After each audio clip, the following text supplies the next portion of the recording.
In the land of Israel, during the time of the judges, there lived a woman whose name would echo through the halls of prayer and faith, Hannah. She was married to a man named Elkanah, a kind and devout man who loved her deeply. But Hannah lived with a wound in her heart. She had no children. Her soul ached as she watched others cradle their babies while her arms remained empty. Elkanah had another wife, Peninnah, who had many children, and though Elkanah loved Hannah more, Peninnah mocked and provoked her, year after year. Each year, as they journeyed to the house of God, Hannah's heart broke anew. Though Elkanah would give her a double portion of the offering to show his love, her spirit was crushed. One year, the pain became too much to bear. After a meal in Shiloh, Hannah rose and went to the temple, tears streaming down her face. Her lips trembled as she began to pray, not out loud, but silently, with a depth of anguish. O Lord of hosts, if you will look upon my sorrow, and remember me if you give your servant a son, I will give him back to you all the days of his life, and no razor will touch his head. Her prayer was so deep and sorrowful that the high priest,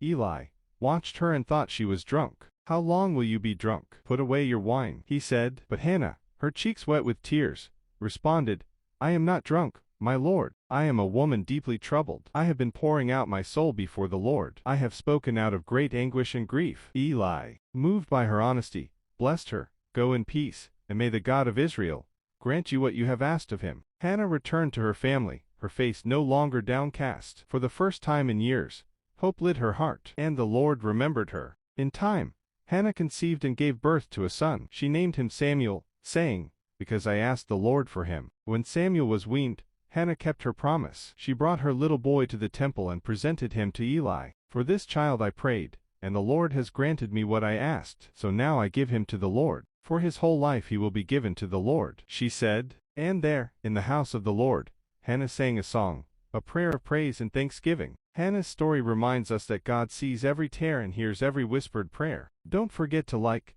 share and subscribe for more inspiring Bible stories.